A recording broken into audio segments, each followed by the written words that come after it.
17, 18, 19, 20। मेरे पास बस इतना ही है। क्या मतलब तुम्हारा इतना ही है तुम्हारे पास? हाय तुम पर जो अब धनी हो, तुमने आराम का जीवन बिता लिया।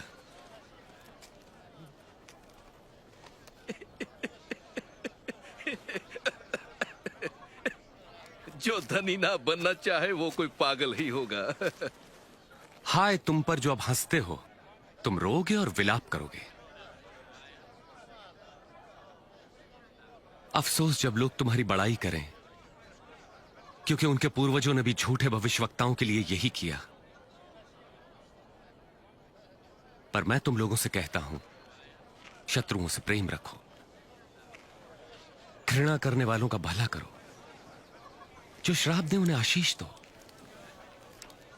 बुरा करने वालों के लिए प्रार्थना करो।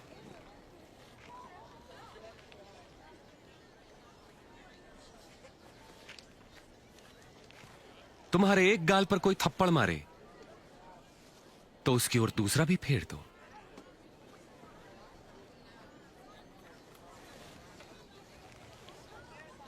कोई तुम्हारा अंगर खा ले तो अपनी कमीज भी उसे दे दो। किसी भी मांगने वालों को मना मत करो। यदि कोई तुम्हारी वस्तु ले ले तो उसे वापस मत मांगो।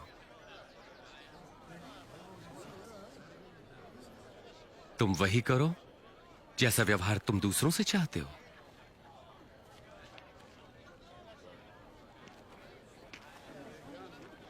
यदि तुम अपनों से प्रेम रखने वालों से प्रेम रखते हो तो तुम्हें आशीष क्यों कर मिलेगी? पापी भी अपने प्रेम रखने वालों से प्रेम रखते हैं। और यदि स्वयं पर भलाई करने वालों की भलाई करते हो तो तुम क्यों कर आशीष पाओगे? पापी भी ऐसा ही करते हैं। वे इसे कैसे छू सकते हैं? वो उससे कैसे बात कर सकता है? बेशर्म।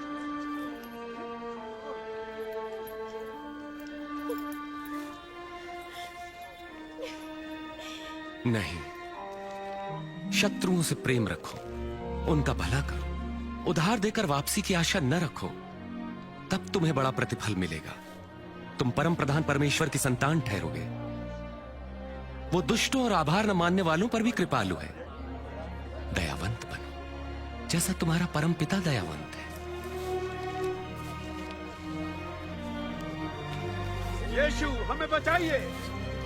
आरोप मत लगाओ तो तुम पर भी नहीं लगेगा। दोष मत लगाओ तो तुम पर भी दोष नहीं लगेगा। क्षमा करो तो तुम्हें भी क्षमा मिलेगी। प्रभु हमें अपने मार्ग पे चलाएं।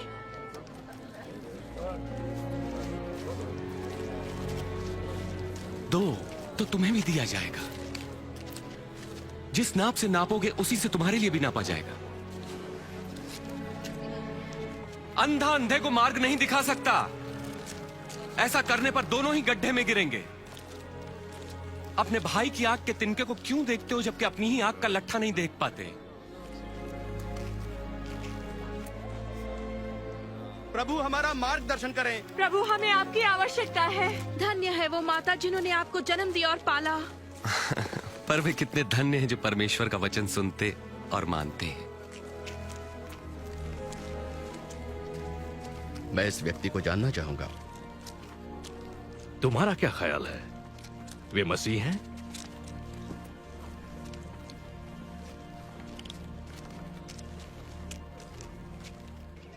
इस धर्मगुरु ने यीशु को रात्रि भोज पर बुलाया। यीशु उनके घर गए और भोजन करने बैठे। चलो बच्चों, यहाँ से चले जाओ। तुमने सुना नहीं? जाओ। बड़े शरारती हैं ये बच्चे।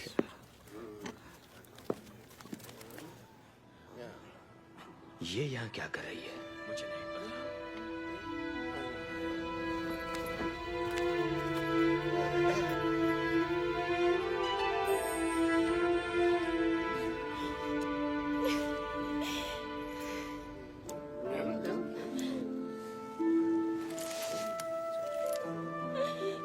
ये कर क्या रही है?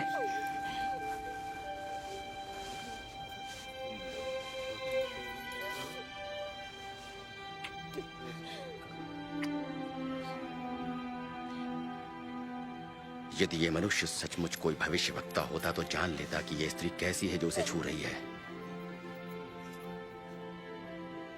वो जानता कि वो कैसा पाप में जीवन जी रही है। मैं जानता हूं कि ये स्त्री कौन है शिमोन। मैं तुम्हें एक बात बताता हूं। किसी महाजन के 2 कर्जदार थे, एक पर 500 और दूसरे पर 50 रुपए का कर्ज था। दोनों ही कर्ज चुकाने की स्थिति में नहीं थे। उसने दोनों का कर्ज माफ कर दिया। उससे अधिक प्रेम कौन करेगा? मेरे ख्याल से जिसका अधिक कर्ज माफ हुआ।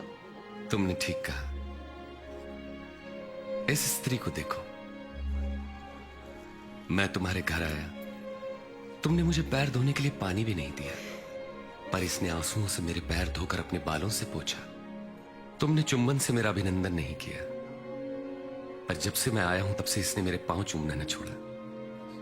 तुमने मेरे सिर पर तेल नहीं मला, पर इसने मेरे पांव पर इत्र उड़ेला है। मैं तुमसे कहता हूं कि इस स्त्री का अत्यधिक प्रेम सिद्ध करता है कि इसके पाप जो बहुत थे क्षमा हुए, पर जिसे थोड़ी क्षमा मिली वो थोड़ा ही प्रेम करेगा।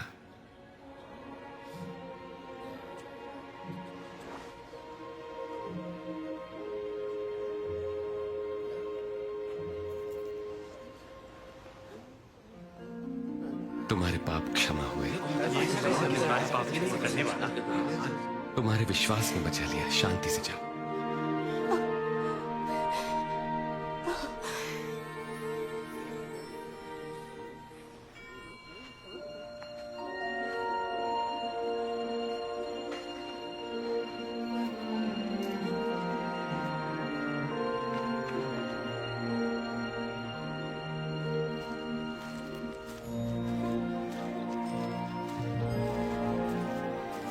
प्रभु यीशु जगह जगह परमेश्वर के राज्य का शुभ संदेश देने लगे। उनके साथ थे 12 शिष्य और दुष्ट आत्माओं से मुक्त की गई कुछ स्त्रियां। मरियम जो मगदलीनी कहलाती थी, योअन्ना जिसका पति खोजा हेरोदेस के दरबार में भंडारी था, और सुसन्ना।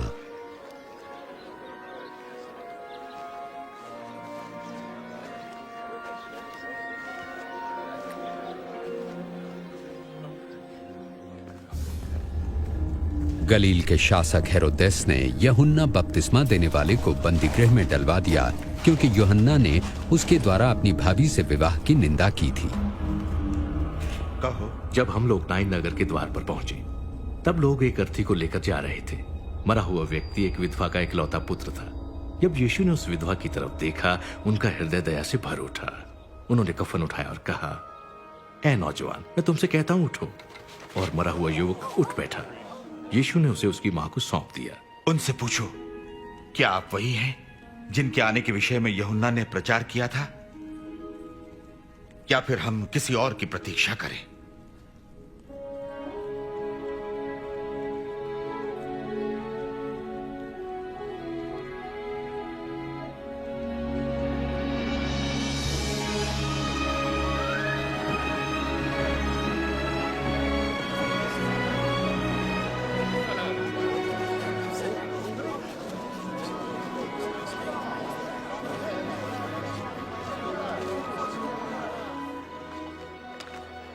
गुरुजी,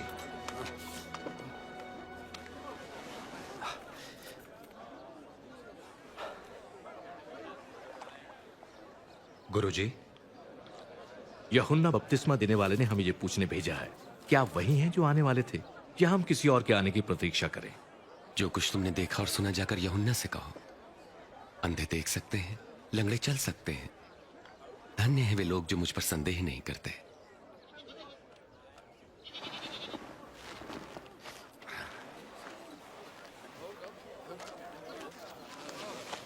कृपया मुझे उठा लीजिए। आ जाओ मेरे कंधे पे। अब तुम देख सकते हो? हाँ, मैं यीशु को देख सकता हूँ। एक बीज बोने वाला बीज बोने निकला।